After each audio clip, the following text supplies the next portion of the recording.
Hello students, आज जो करना है हमारे को चैप्टर वो लेंगे हम लोग डिवेंचर्स। ये हमारी सेकंड बुक में जो दो चैप्टर है शेयर्स और डिवेंचर्स।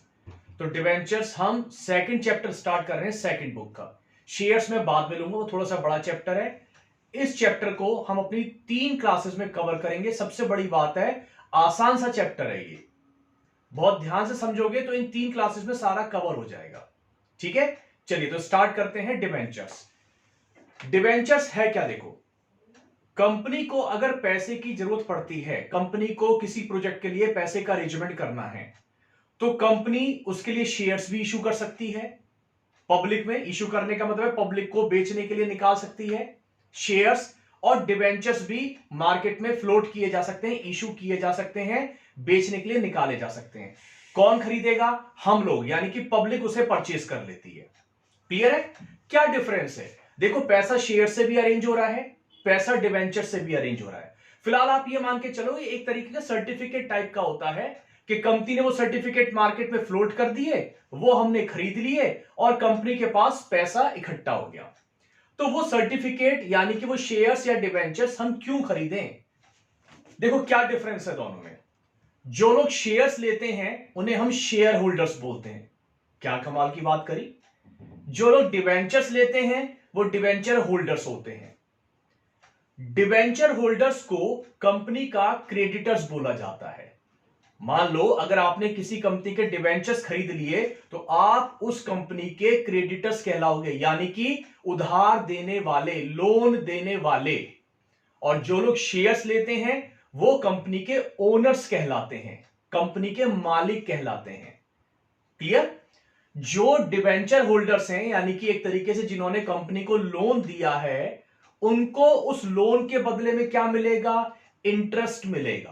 भाई, अगर आप किसी को पैसे उधार देते हो तो क्यों देते हो? बदले में क्या मिलता है? बदले में आपको इंटरेस्ट मिलता है।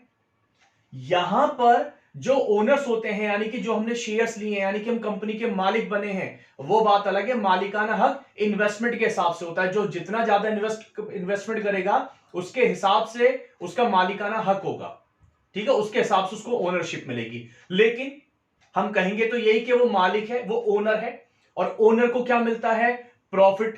कंपनी कमाएगी तो मिलेगा, कंपनी नहीं कमाएगी तो नहीं मिलेगा। कंपनी ज्यादा कमाएगी तो ज्यादा मिलेगा, कम कमाएगी तो कम मिलेगा। तो जो शेयर होल्डर्स होते हैं उन्हें कंपनी में प्रॉफिट मिलता है, पार्ट ऑफ प्रॉफिट, जिसको हम डिविडेंड बोलते हैं। तो यहां लिखा हुआ है शेयर होल्डर्स को डिविडेंड मिलता है, डिवेंचर होल्डर्स को इंटरेस्ट मिलता है। एक बात आपको मैंने अलग से बताई कि शेयर होल्डर्स कंपनी के ओनर्स हैं और डिवेंचर होल्डर्स कंपनी के लोन होल्डर्स हैं, यानी कि क्रेडिटर्स हैं, जिन्होंने कंपनी को लोन दिया है। फिर जो प्रॉफिट है, यानी कि जो हम अपने शेयर होल्डर्स को दे रहे हैं, देखो वो होगा तो ही तो देंगे, नहीं हुआ तो नहीं देंगे, कम होगा तो कम देंगे। तो ये प्रॉफिट पर डिपेंड करता है कि प्रॉफिट होगा तो मिलेगा, प्रॉफिट नहीं हुआ तो नहीं मिलेगा। तो इसी को हम बोलते हैं एप्रोप्रिएशन ऑफ प्रॉफिट, यानी कि डिविडेंड एप्रोप्रिएशन ऑफ प्रॉफिट कहलाता है। ये जो मैं बातें बोल रहा हूं कभी कभार एक एक नंबर में पूछ ली जाती हैं कि बताओ डिविडेंड क्या है, एप्रोप्रिएशन है या चार्ज है। तो डिविडेंड क्या है? एप्रोप्रिएशन। एप्रोप्रिएशन का मतलब कि अगर प्रॉफिट होगा तो मिलेगा, नहीं हुआ तो नहीं मिलेगा। जबकि इंटरेस्ट की बात करें, अगर आपने कंपनी को उधार दिया है और कंपनी ऐसे आपसे बोले कि देखो भाई क्रेडिटर्स, ऐसा है कि इस बार हमारा प्रॉफिट नहीं हो पाया, तो प्लीज आप हमसे ना इंटरेस्ट मत लो, तो क्या छोड़ दोगे आप? ऐसे कैसे छोड़ देंगे? अगर हमने किसी को लोन दिया है, हमें तो इंटरेस्ट चाहिए ही चाहिए, आप कमाओ चाहे मत कमाओ। इसी को बोलते हैं चार्ज, कंपलसरी। तो ये कंपनी के लिए इंटरेस्ट हमेशा चार्ज होता है। कंपनी प्रॉफिट कमाए ना कमाए, उसको इंटरेस्ट पे करना ही पड़ेगा। बात क्लियर हुई? तो थोड़ा सा बेस समझ में आया होगा कि क्या फर्क है शेयर्स में और डिवेंचर्स में। आगे चलते हैं, अब जरा न्यूमेरिकल में देखते हैं किस टाइप के क्वेश्चंस आएंगे।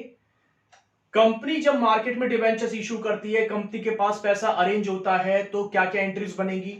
उससे पहले एक जानने वाली बात यह है कि जो डिवेंचर्स मार्केट में फ्लोट किए जाते हैं, फ्लोट मतलब इशू किए जाते हैं, वो 3 प्राइस पे हो सकते हैं। या तो सेम वैल्यू पर, जैसे मान लो डिवेंचर की वैल्यू 100 रुपए है, उसे हम फेस वैल्यू या ओरिजिनल वैल्यू बोलते हैं। मान लीजिए डिवेंचर का ओरिजिनल प्राइस 100 रुपए है, तो कंपनी हो सकता है 100 रुपए वाला डिवेंचर 100 रुपए में ही बेचे। इसको बोलते हैं पार वैल्यू पर डिवेंचर देना, PAR, पार वैल्यू पर डिवेंचर्स इशू करना। और अगर कंपनी थोड़े सस्ते रेट पर डिवेंचर इशू करती है, सस्ता माल मिलता है ना कभी कभार डिस्काउंट प्राइस पे, जैसे 100 रुपए वाला डिवेंचर कंपनी 90 रुपीज में आपको दे रही है, तो उसको बोलते हैं इशूड एट डिस्काउंट। और कभी कभार कंपनी आपको महंगा भी तो दे सकती है, तो 100 रुपए का डिवेंचर कंपनी आपको सपोज 110 रुपए में बेच रही है, तो वो 10 रुपए जो एक्स्ट्रा मांग रही है उसे बोलते हैं कंपनी आपको डिवेंचर्स प्रीमियम पे इशू कर रही है, इशूड एट प्रीमियम।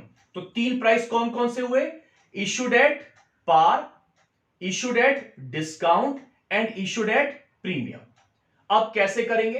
तो देखो यहां पर मैं 5 केसेस लेके चलूंगा, तो ये हमारे पहला टॉपिक कंप्लीट हो जाएगा। इसमें छोटे छोटे हमारे 3-4 टॉपिक है, इसलिए बोलो 3 क्लास में कवर कर दूंगा मैं।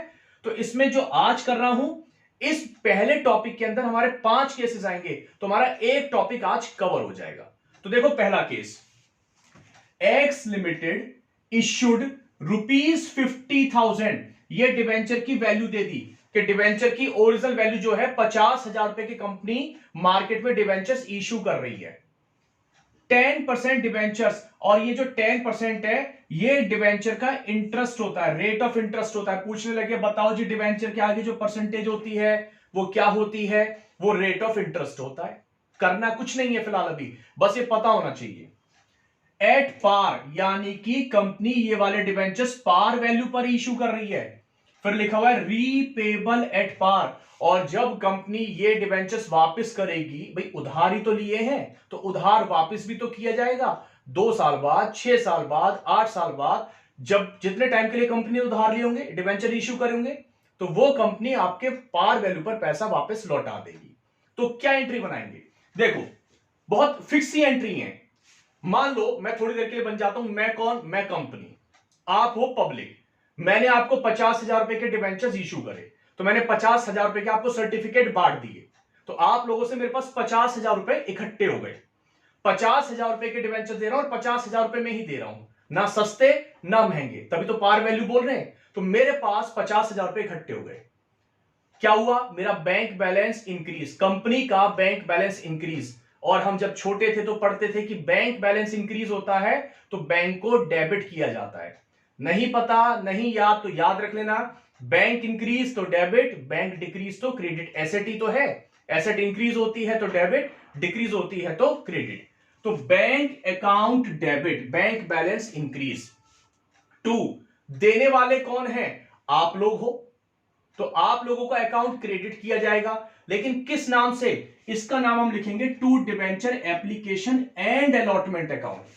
Debenture application and allotment account, पूरा नाम ये लिखेंगे। ये किसका नाम है? ये आप लोगों का नाम है, पब्लिक का नाम है। अगर पूछे भैया ये अकाउंट बताओ कौन सा है, पर्सनल है, रियल है, नॉमिनल है, तो आंसर पर्सनल अकाउंट है। तो कितने रुपए आए? 50,000 रुपए बैंक बैलेंस इंक्रीज।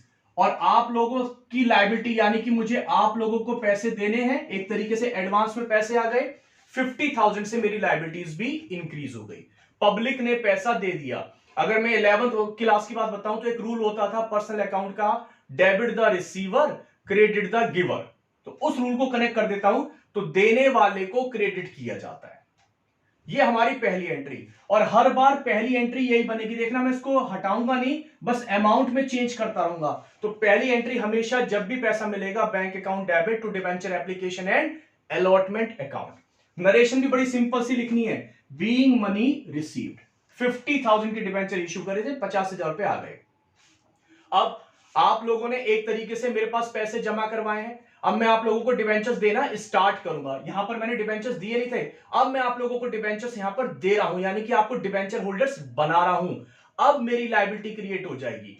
अभी तक तो एक तरीके से मैंने आपसे बस पैसे ले लिए थे, अब सर्टिफिकेट दे रहा हूं। जिनको सर्टिफिकेट दे दिया यानी कि अब कंफर्म हो गया कि भाई मैं आपसे पैसे उधार ले रहा हूं, तो अब मेरी लायबिलिटी बनेगी। तो क्या करते हैं, इस एप्लीकेशन वाले पैसे को हम डिवेंचर्स में क्रेडिट कर देंगे। डिवेंचर्स हमारी क्या है? लायबिलिटी है, लायबिलिटी को क्रेडिट किया जाता है।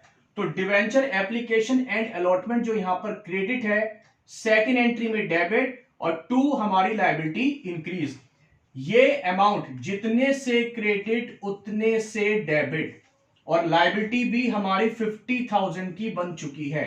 अभी ऊपर क्या था, सिर्फ पैसे लिए गए थे, पैसे लिए गए थे, और यहां क्या करा हमने, यहां वो सर्टिफिकेट देना, एक तरीके से वो फॉर्मेलिटी करना स्टार्ट कर दिया। तो अब मेरी लायबिलिटी पक्की बन गई। तो लायबिलिटी जैसी पक्की बनेगी तो लायबिलिटी को हम क्या करेंगे, क्रेडिट करेंगे। तो एप्लीकेशन क्रेडिट था यहां पर डेबिट, और टू लायबिलिटी, लायबिलिटी को क्रेडिट करते हैं। डिवेंचर के आगे नाम लिखना है, कितने परसेंट था, 10% था, तो टू 10% डिवेंचर्स। नरेशन सिंपल सी, क्या, बीइंग मनी ट्रांसफर, हमने कहां ट्रांसफर कर दी, डिवेंचर्स अकाउंट में, ये हमने मनी ट्रांसफर कर रखी है। क्लियर, ये हमारा केस 1 था। चलिए आगे चलते हैं, case second, x limited issued, अब की बार चलो मैं इसको 50 की जगह 1 लाख कर देता हूं, रुपीज 1 लाख, 10% डिवेंचर्स एट, अब की बार मैं इसको 10% डिस्काउंट कर देता हूं, और आगे रीपेबल एट पार। क्या फर्क पड़ गया, हमने डिवेंचर इशू करे, फेस वैल्यू है 1 लाख रुपए, 10% नाम है, डिस्काउंट पर इशू कर रहे हैं, मतलब सस्ते इशू कर रहे हैं। बताओ जी बताओ, पहली एंट्री क्या बनेगी, सर पहली एंट्री तो वही बनेगी जो आपने बताई थी। मैंने क्या बताई थी, मैंने बताई थी bank account debit to debenture application and allotment हो, टू अलॉटमेंट अकाउंट, दुनिया इधर की उधर हो जाए, लेकिन ये एंट्री यहीं पे यहीं ऐसे की ऐसी बनी रहेगी। अमाउंट में चेंज करना है, डिस्काउंट है तो सस्ते में बेच रहे हैं, तो अमाउंट काट के एंट्री बनानी है। 1 लाख का 10% डिस्काउंट है, 10,000 रुपए हटा दो तो कितने बचे, 90,000 से ये वाली एंट्री बनेगी, 90,000 से।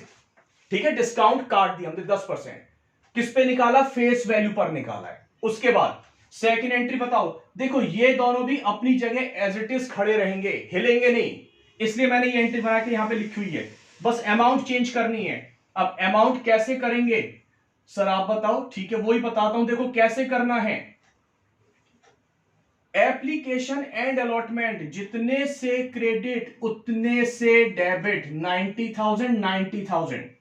डिवेंचर के सामने हमेशा फेस वैल्यू ही आएगी, फेस वैल्यू मतलब उसकी ओरिजिनल वैल्यू ही आएगी, 1 लाख रुपए, कुछ भी हो जाए तो फेस वैल्यू ही लिखनी है आपको।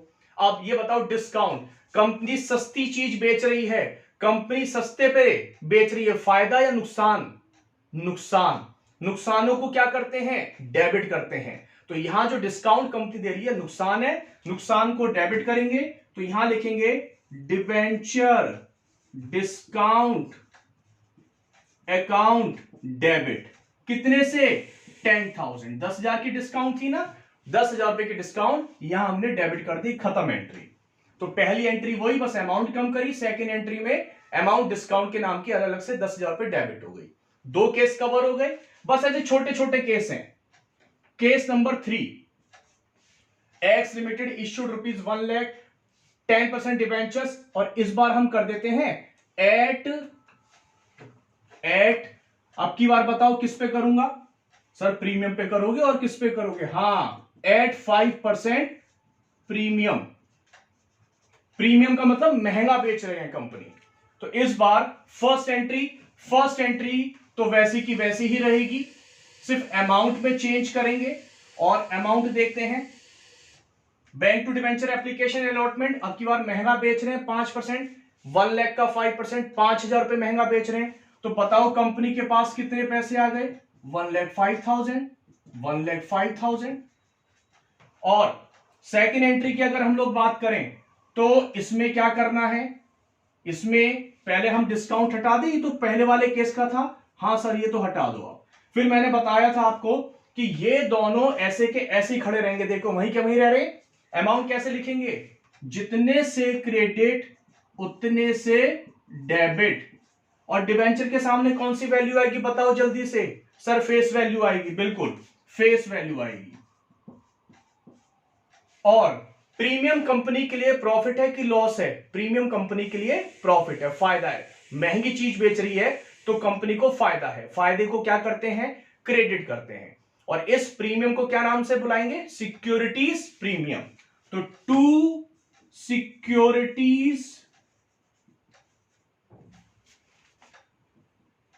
सिक्योरिटीज प्रीमियम, अकाउंट, कितने रुपए, 5000। नरेशन में कोई चेंज नहीं, नरेशन वैसे की वैसी लिखी रहेगी। तो बहुत सिंपल सी बात है, डिस्काउंट होगा तो डेबिट कर देना, प्रीमियम होगा तो क्रेडिट कर देना। 3 केस कंप्लीट। उसके बाद case number 4, case number 4, case number 4 की अगर हम लोग बात करें, अब उसमें कुछ खास नहीं है करने को। X limited issued ₹1 lakh 10% debentures at par, repayable at 5% premium, repayable at 5% premium. हाँ जी देखो अब जरा, X limited issued ₹1 lakh 10% debentures at par, par पे इश्यू कर रहे हैं। पहले यहां तक की एंट्री बनाए, हाँ सर यहां तक की बनाओ पहले। तो बताओ पहली एंट्री क्या बनेगी। सर क्या बार बार एक बात पूछ रहे हो, वही बनेगी जो आपने लिखी हुई है वहां पर। हाँ ठीक, तो bank account debit to debenture application and allotment account. किस पर इश्यू करा जा रहा है, देखो लिखा हुआ है इश्यूड एट पार, पार पे इश्यू कर रहे हैं। तो यहां तो यानी कि वही 1 लाख रुपए आएगा, 1 लाख रुपए। उसके बाद सेकंड एंट्री की अगर हम लोग बात करें, तो जरा मैं पहले ये केस जो लिखा हुआ था इसको हटा देता हूं, है ना। ये मैंने जो पहले वाला केस था उसको हटाया। अब जरा अमाउंट फिल करवाओ, जितने से क्रेडिट उतने से डेबिट। ये फेस वैल्यू ही आएगी, क्योंकि यहां पर ना तो महंगा था ना सस्ता था, इसलिए सेम वैल्यू आ गई। इसमें नई बात क्या है, इस बार ये लिखा हुआ है रीपेबल एट 5% प्रीमियम, यानी कि जब हम इसकी पेमेंट करेंगे फ्यूचर में तो 5% यानी कि 1 लाख का 5%, 5,000 रुपए ज्यादा देंगे। और हमने एक कंसेप्ट पढ़ा था कंजर्वेटिज्म या प्रूडेंस, उसमें क्या बता रखा था, फ्यूचर में अगर कोई लॉस नजर आता है तो उसे आज की डेट का लॉस मान लो, और फ्यूचर में अगर कोई प्रॉफिट नजर आता है उसे इग्नोर कर दो। तो सोच के देखो, सपोज आज से 8 साल बाद इनकी पेमेंट करनी है, तो हमने लिए तो पैसे इनसे 100 रुपए, 100 रुपए से मतलब फेस वैल्यू अगर मैं 100 रुपए मानूं, 1 लाख रुपए ले रहे हैं, और पेमेंट करेंगे 8 साल बाद 1,05,000 की, तो 5,000 रुपए ज्यादा दे रहे हैं। कंजर्वेटिज्म क्या बोल रहा है, फ्यूचर का लॉस आज का लॉस मानो, और लॉस को क्या करते हैं हम लोग, डेबिट करते हैं। तो यहां पर एक एंट्री आपको और लिखनी पड़ेगी, और वो एंट्री क्या है, loss on issue of debentures account debit to, ये पैसे किसको देने हैं, डिबेंचर होल्डर्स को देने हैं। लायबिलिटी इंक्रीज, 5,000 रुपए की लायबिलिटी और बन रही है, 8 साल बाद देने पड़ेंगे, लायबिलिटी को क्रेडिट करते हैं। तो यहां पर डिबेंचर होल्डर्स का नाम to premium on redemption of debentures account. Sir बड़ा बड़ा नाम है तो, हां ये किसका नाम है, ये हमारे डिबेंचर होल्डर्स का नाम है। सर यही लिख देते तो क्या दिक्कत थी, नहीं, उससे ना क्लियरिटी नहीं होती है, वहां मार्क्स कटने के चांसेस हैं। तो नाम क्या लिखना है, to premium on redemption of debentures account, premium on redemption of debenture. तो ये वाली एंट्री कितने से बनेगी, 5% प्रीमियम है, तो यहां पर 5,000 आ जाएगा। नरेशन में बीइंग बस ये लिख देना, debentures repayable at premium, being debentures, ये वाली लाइन रीपेबल एट प्रीमियम। तो अगर क्वेश्चन में रीपेबल एट प्रीमियम लिखा हुआ है तो एक एंट्री आपको अलग से अटैच करनी है, कौन सी वाली, loss on issue of debentures account debit to premium on redemption of debentures. Otherwise तो वो 2 एंट्रीज बनी रही हैं, या तो पार पे होगा या प्रीमियम पे होगा या डिस्काउंट पे होगा। एक केस और बस प्रैक्टिस के लिए करते हैं फटाफट, केस नंबर 5, और आज का लास्ट केस है हमारा ये, case number 5। X limited issued ₹1 lakh debentures at, अब आप कुछ भी लिख लो यहां पर, at 10% discount, repayable at 5% premium. चलो फटाफट देखते हैं इसमें क्या चेंज हो जाने वाला है। लो पहले मैं ये जरा अमाउंट हटा देता हूं, उसके बाद देखते हैं क्या करना है। हाँ जी अब बताओ, इश्यूड 1 लाख है, डिस्काउंट पे इश्यू कर रहे हैं, पहली एंट्री तो बनी तो यही रहेगी, इसको तो छेड़ा ही नहीं है, बस अमाउंट चेंज करनी है। डिस्काउंट पर इशूड है तो अमाउंट बोलो, 10% की डिस्काउंट है, कितने आएंगे यहां पर, सर 90 आएंगे, 10,000 रुपए आप कम कर दो ना, ठीक है 90 मैंने यहां पर लिख दिए। फिर एप्लीकेशन एंड अलॉटमेंट, जितने से क्रेडिट उतने से डेबिट 90, और डिवेंचर के सामने सर फेस वैल्यू आती है, याद है फेस वैल्यू आ गई, और डिस्काउंट पे इशू है तो डिवेंचर डिस्काउंट को भी डेबिट करना पड़ेगा। ये तो वही केस अब बार बार लौट के आ रहे हैं बस, है ना। Debenture discount debit 10,000। आगे लिखा हुआ रीपेबल एट 5% प्रीमियम, और अगर रीपेबल एट 5% प्रीमियम होता है तो ये वाली एंट्री अलग से दोबारा लिखनी पड़ेगी। Loss on issue of debentures account debit to premium on redemption of debentures account. अगर पूछे लॉस अकाउंट कौन सा है, नॉमिनल, प्रीमियम ऑन रिडम्पशन कौन सा है, पर्सनल, ये डिवेंचर होल्डर्स का नाम है। हम चाहें तो सेकंड और थर्ड एंट्री को कंबाइंड भी कर सकते हैं। अगर कंबाइंड करेंगे तो क्या बनेगी, जरा बोलो मेरे साथ। Debenture application and allotment account debit 90,000, debit debit वाले इकट्ठे बोल दो बस। Debenture discount debit 10,000, loss on issue of debentures account debit कितना 5% था ना 5,000, और 10% debentures 1 lakh, 2 premium on redemption of debentures 5,000। या तो कंबाइन कर लो या अलग। समझ में आई बात। तो मुझे आपको ये 5 केस करवाने थे और इसकी वजह से हमारा एक टॉपिक कंप्लीट हो जाता है। अगली क्लास में थोड़ा सा इसका मैं और हल्का सा आइडिया दूंगा, उसके बाद नेक्स्ट टॉपिक पे आ जाएंगे। अब जो आगे वाले टॉपिक है वो इससे भी छोटे छोटे हैं। आई होप आपको ये चीज समझ में आई होगी। अगर आई हो तो थोड़ा सा लाइक और शेयर भी कर देना, ठीक। और अगली क्लास में हम इस चैप्टर को आगे बढ़ाएंगे। चलिए, थैंक यू।